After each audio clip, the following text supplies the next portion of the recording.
Hello everyone, welcome to Biofun Learning. I am Dr. Sarita Agrari and today we are going to start class 8 chapter 10, that is reaching the age of adolescence. This chapter is very important for you not only academically but practically also. You all are in adolescence age now, so you should know what are the changes going on in your body. So try to understand each and every point. ये chapter पढ़ने के बाद आपको पता चलेगा कि अभी आप एडोलेसेंस एज में हो, आपके बॉडी के अंदर जो चेंजेस हो रहे हैं वो क्यों हो रहे हैं, कैसे हो रहे हैं. हर एक पॉइंट को ध्यान से सुनिए और समझने की कोशिश करिए. I would like to tell you that we are conducting online classes for class 8 to 12th, specialized NEET classes, BSc, MSc and BTech classes also. So if you are interested, then you can join us at any time. If you have any queries, then you can call us. You can fill the registration form. Registration is free and link is in the description. Now let's start the chapter reaching the age of adolescence. Here in this chapter you are going to study what happens during adolescence and why. Why, when and what physical changes can occur as a result of hormone between boys and girls. मतलब हम इस chapter में देखेंगे adolescence क्या होता है, adolescence stage क्या होती है. इस स्टेज में बहुत सारे फिजिकल चेंजेस होते हैं, बहुत सारे हार्मोन्स प्रोड्यूस होते हैं जिससे की वजह से फिजिकल अपीयरेंस चेंज हो रहा है, थिंकिंग चेंज होती है. तो वो सब कैसे होता है ये सब हम इसमें पढ़ेंगे. Here you can see the different stages of life, like 0 to 2 years infancy stage, 2 to 12 years childhood, then 13 to 19 years जो एज होती है वो होती है एडोलेसेंट एज, जो हम इस चैप्टर में पढ़ेंगे. उसके बाद आता है 20 to 50 ईयर्स तक की जो एज होती है वो होती है एडल्टहुड, जहाँ हम समझदार हो जाते हैं. Then after 50 years old age start होती है, जो जहाँ जाके हम सबसे ज़्यादा समझदार हो जाते हैं, जैसे कि आपके नाना नानी, दादा दादी, क्योंकि वो लाइफ के इन सभी स्टेजों से गुजरे हुए होते हैं. तो आपको जब भी कोई प्रॉब्लम हो तो आप उनसे सलाह ले सकते हो, वो आपको सही सलाह देके, क्योंकि उनके पास बहुत सारे एक्सपीरियंसेस हैं. इस चैप्टर में हम एडोलेसेंट स्टेज के बारे में पढ़ेंगे, जो स्टार्ट होती है 11 ईयर्स से and last up to 18 to 19 years. This is very exciting phase of life because lots of changes are going in the body. These changes in the body leading to the reproductive maturity. हमने last chapter reproduction in animals में detail में पढ़ा था कि reproduction कैसे होता है. तो वो रिप्रोडक्टिव मैच्योरिटी इस एडोलेसेंट स्टेज में आती है. तो इस स्टेज में बॉडी में बहुत सारे चेंजेस आते हैं, बॉडी मैच्योर होती है, रिप्रोडक्शन के लिए मैच्योरिटी आती है. कौन से चेंजेस आते हैं ये हम आगे डिटेल में पढ़ेंगे. During this period adolescents are also called as teenagers, since this period covers the teens like 13, 14, 15, 16, 17, 18, 19, so called as teenagers. In girls, the adolescence begins a year or two earlier than in boys. मतलब girls में adolescent stage जल्दी start होती है as compared to the boys. Puberty, a time of change. The body undergoes several changes during adolescence. These changes are the beginning of puberty. Puberty ends when an adolescent reaches reproductive maturity. Basically, puberty is physical changes, means bodily changes by which adolescent becomes capable of reproduction. While adolescence is the period of psychological and social transition between childhood and adulthood. So these are some changes taking place during puberty, like increase in height, change in body shape, voice change, increased activity of sweat and sebaceous gland, development of sex organ, reaching mental, intellectual and emotional maturity. So we are going to study all these things in detail. तो सबसे पहले हम देखेंगे increase in height. At the onset of puberty, there is sudden increase in height. By the age of 13, a boy reaches about 88% of his total height and a girl reaches about 95% of her height. But about 18 years of age, both boys and girls reaches their maximum height. Initially, girls grow faster than boys. Generally, the height depends on the parents' heights. It depends on the genes inherited from the parents. इसके पहले भी childhood में भी height बढ़ती है but gradually बढ़ती है. But in adolescence there is sudden increase in long bones, that is the bones of arms and legs, and make a person tall. This is called growth spread. Growth spread मतलब एकदम से ज़्यादा growth होना. ये सब होता है hormone की वजह से, जो हम आगे पढ़ेंगे. In your NCERT book, this chart is given. In this, there is an average rate of growth in height of boys and girls with the age is given. इसमें आप देखोगे कॉलम 1 में एज दी है, कॉलम 2 में percentage of boys height and column 3 में percentage of girls height reached at the given age दी है. For example, by the age of 11, a boy has reached 81% of his probable full height, while girl has reached 88% of her full probable height. These are not exact figures. They are only representative. There may be variations in person to person. It depends on various factors like person's diet. If he or she is taking a proper healthy diet, then height increases faster. If they are not taking proper diet, they are taking junk foods, then it will not increase that much faster. That we will discuss after a while. Here in this chart, you can notice the girls grow faster than the boys, but by the age of 18 or 19, there is a complete growth in both boys and girls' height. So there is one formula given for calculation of full height, that is present height in centimeters upon percentage of full height at this age multiplied by 100. For example, a boy is 9 years old and 120 centimeter tall. So you have to calculate his full height. So what you have to do? 120 divided by 75 into 100 is equal to 160 centimeter. That boy will be 160 centimeter tall. Like that, there is a graph showing age on x-axis and percentage of height on y-axis. So you can find that the percentage of height you have already reached. So the next is change in body shape. There is drastic change in shape of the body of boys and girls, due to which we can differentiate between them. In boys, the muscles of the body grow more prominently than in girls. Muscles दोनों में grow कर रही है, but in boys grow more prominently. Boys have broader shoulder and wider chest due to faster growth of muscles, but in girls, faster increase of fat tissues. Fat moves from the middle to the upper and lower body, giving the curvier appearance. In girls, the breast begins to develop and the region below the waist becomes wider, so that the girls have curve in their body. Next is the voice change. Puberty के time voice box और larynx grow करने लगते हैं. At puberty, the voice box और larynx begins to grow. Voice box और larynx voice produce करने का काम करते हैं. Boys develops larger voice box. It's a protruding part of the throat. Here you can see in this picture, it is seen as a swelling in throat. It is called Adam's apple. In girls, the larynx or voice box is hardly visible because it's small in size. Generally, girls have high-pitched voice. Girls की एक तीखी तेज आवाज़ होती है, whereas boys have deep voice. आपने देखा होगा कभी boys में voice क्रैकी हो जाती है, hoarse हो जाती है, भारी हो जाती है. तो ये स्टेज कुछ दिनों के लिए होता है, बाद में उसके बाद नॉर्मल हो जाती है. Next change is increased in activity of sweat and sebaceous gland.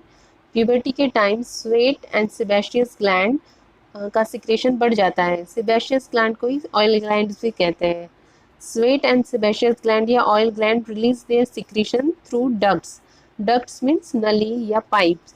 वो उनका सिक्रेशन डक्ट्स के थ्रू मतलब पाइप के थ्रू रिलीज करते हैं. Here you can see sweat and sebaceous gland. इनका सिक्रेशन बढ़ने से एक्ने एंड पिंपल्स हो जाते हैं, स्पेसिफिकली फेस पे. So one should have proper take care and wash face time to time. Next is the development of sex organs. As the time of puberty, male and female sex organs develops completely. Male sex organ like testes and penis develop completely, and testes begin to produce sperms, that is male gamete, and in girls the ovaries enlarge and start releasing mature egg, that is female gamete, and those male and female gamete fertilize and form zygote that we have learnt earlier in our previous lecture. Next is the reaching mental, intellectual and emotional maturity.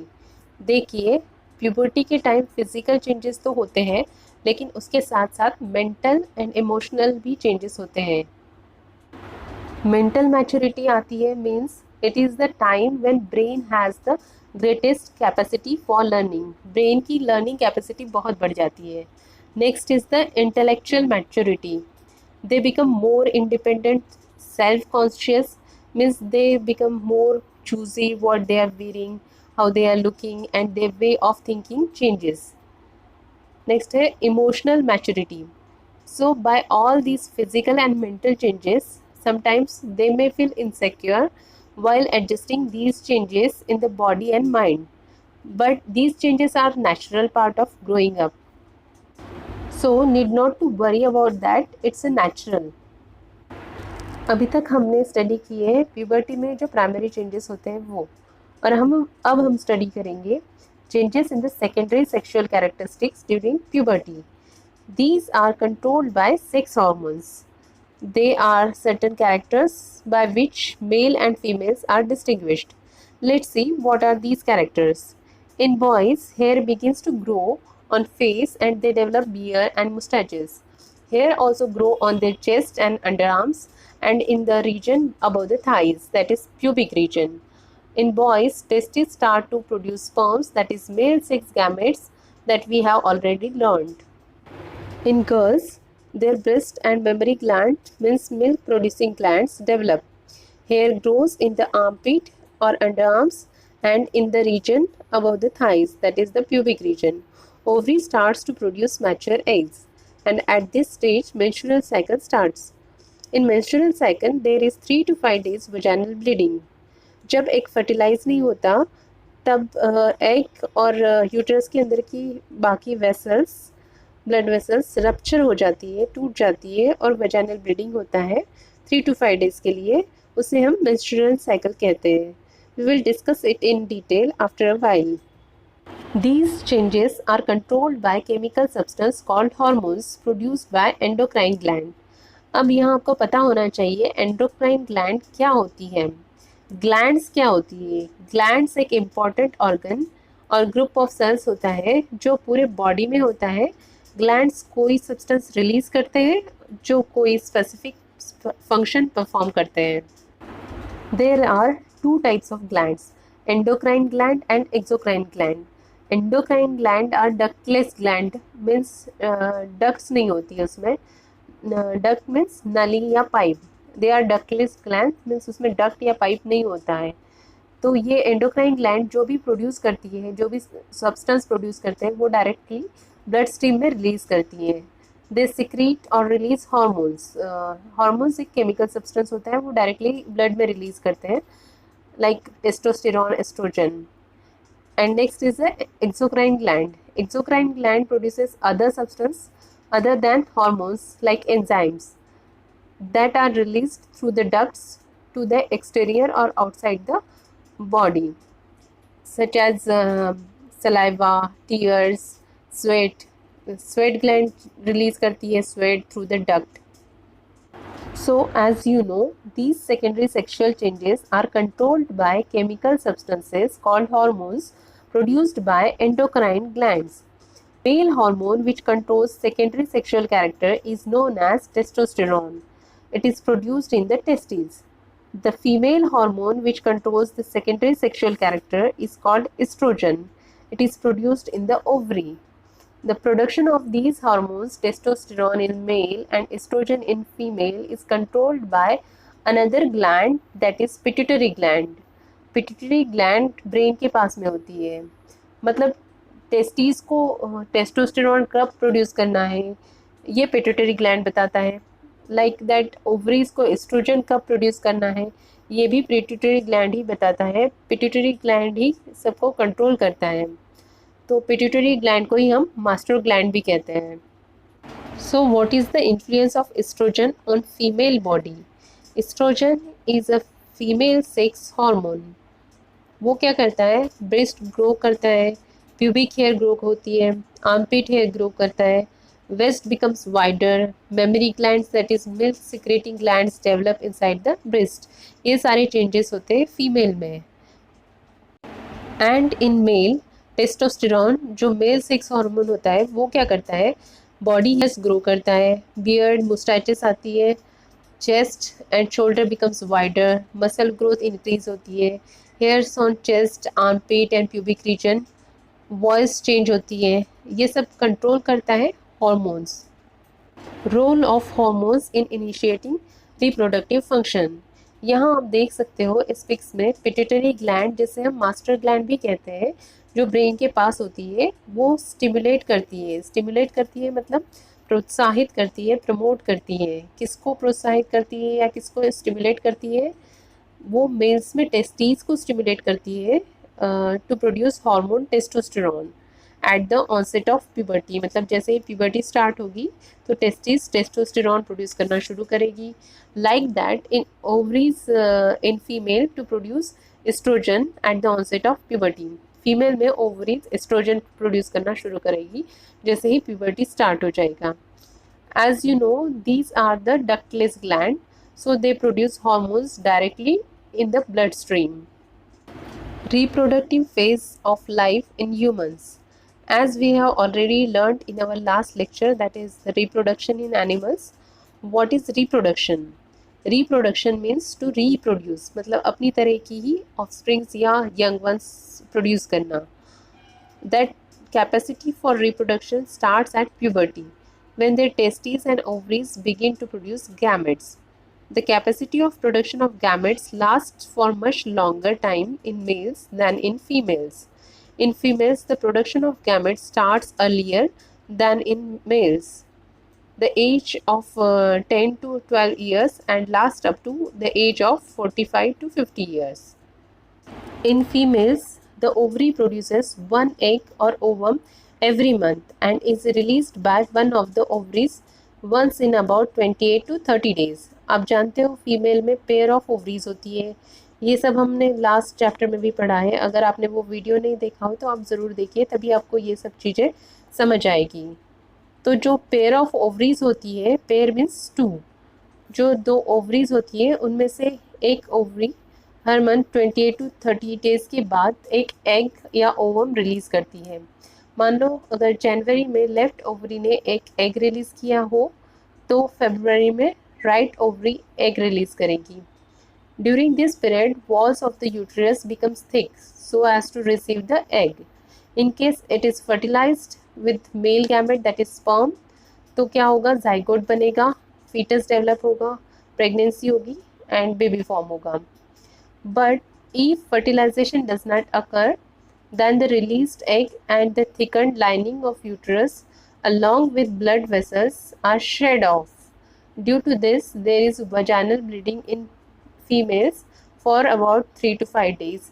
This is called menstruation. It occurs every month after 28 to 30 days. जब पहली बार menstruation होता है तब उसे हम कहते हैं menarche, और जब स्टॉप होता है तो उसे हम कहते हैं menopause. Menopause, pause means stop होना। मेनोपॉज होता है अबाउट 40 टू 50 ईयर्स में और मेनार्क होता है 10 टू 12 ईयर्स में। Menstruation cycle is controlled by hormones. Menopause के बाद ओवरी से एग रिलीज होना बंद हो जाता है और मेंस्ट्रुएशन साइकिल बंद हो जाती है।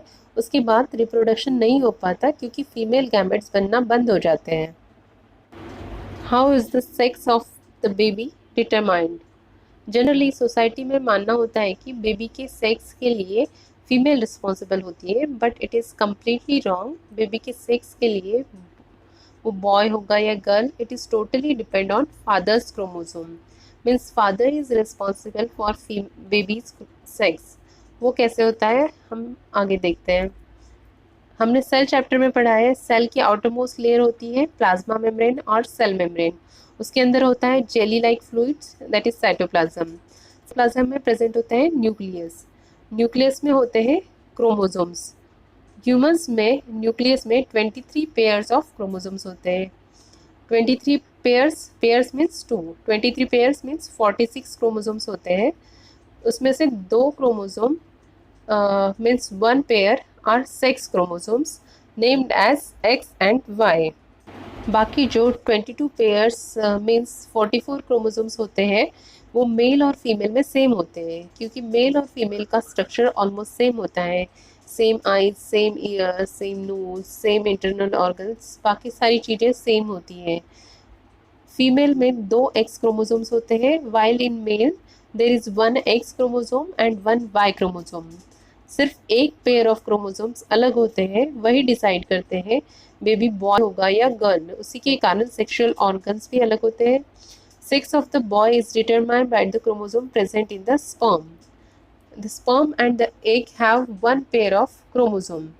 अब आप ऊपर वाली पिक्स देखिए, इसमें आपको पता चलेगा मेल के 6 क्रोमोसोम्स में कौन सी सेल्स होती है, कौन सी सेक्स सेल्स होती है, गैमेट्स होते हैं एक्स एंड वाई। और फीमेल में एक्स एंड एक्स गैमेट्स होती हैं।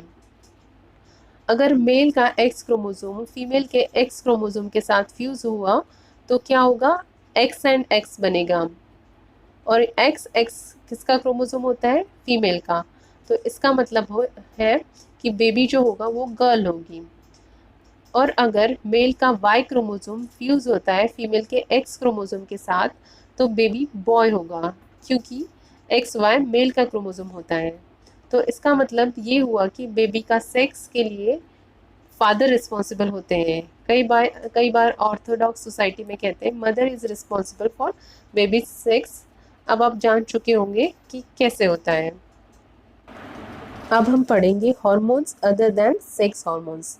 As we have learnt earlier, there are 2 types of glands, endocrine gland and exocrine gland. Here we are going to study some more endocrine glands. Endocrine gland produces some chemical substance जिसे हम hormones कहते हैं। Endocrine glands are ductless glands.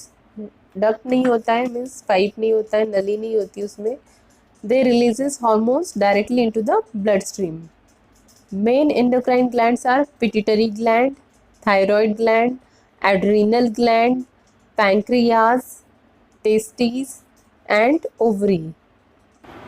Now let's study pituitary gland. Pituitary gland को ही हम कहते हैं master gland, जो brain के पास में होती है।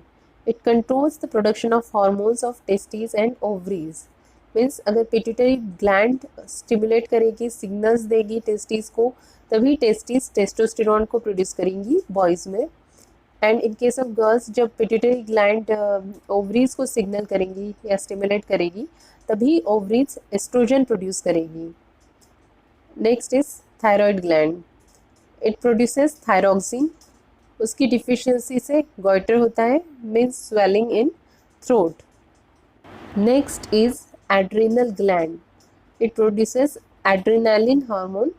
ये ब्लड के सॉल्ट बैलेंस को मेंटेन करता है।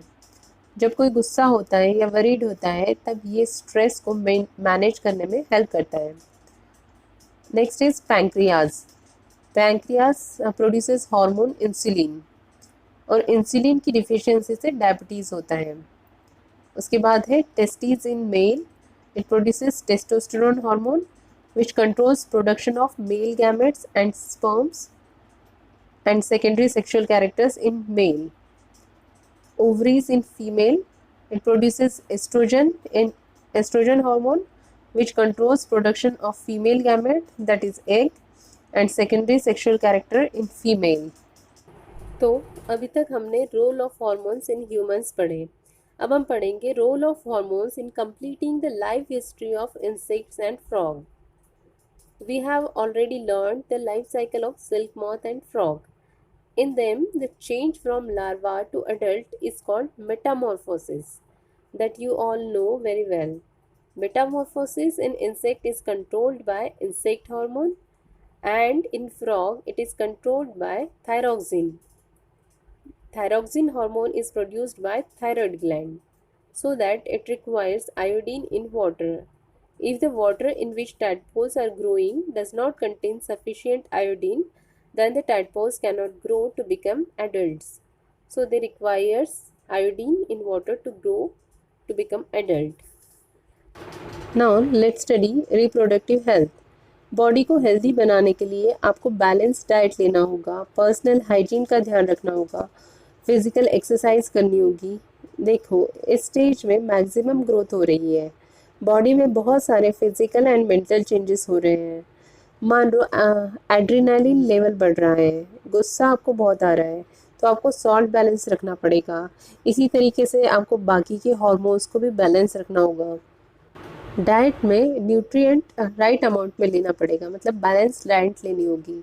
बैलेंस डाइट मीन्स डाइट में आपको protein, carbohydrate, fats, vitamin, iron, calcium, ये सभी चीज़ें रिक्वायर्ड क्वांटिटी में ही लेना होगा।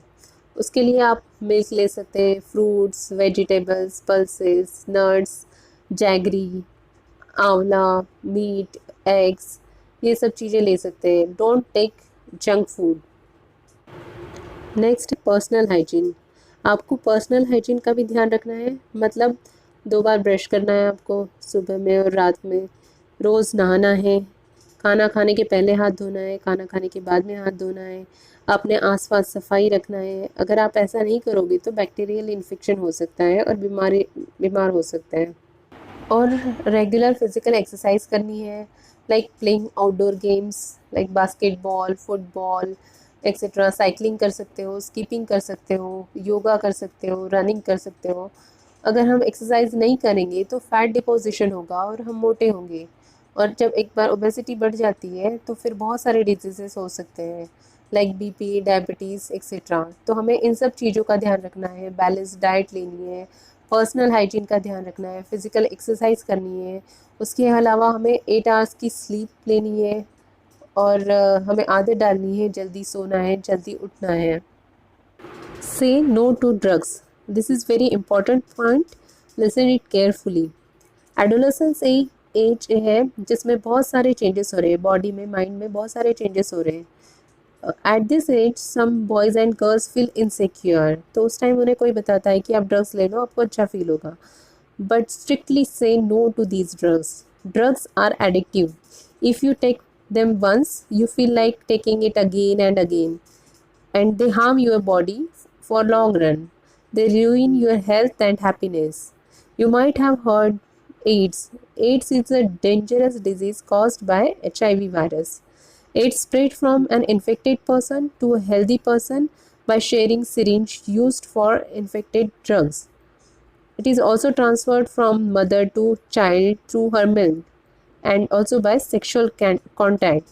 So strictly say no to these drugs. Here our chapter reaching the age of adolescence is completed. अब आपको ये चैप्टर बहुत अच्छे से समझ में आ ही गया होगा।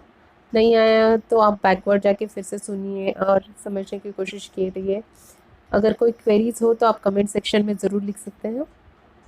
अगर आपको मेरा वीडियो अच्छा लगे तो इसे लाइक, शेयर और सब्सक्राइब करना ना भूलें, ताकि मेरे आने वाले वीडियोस की नोटिफिकेशंस आपको मिलती रहे। Thanks for watching.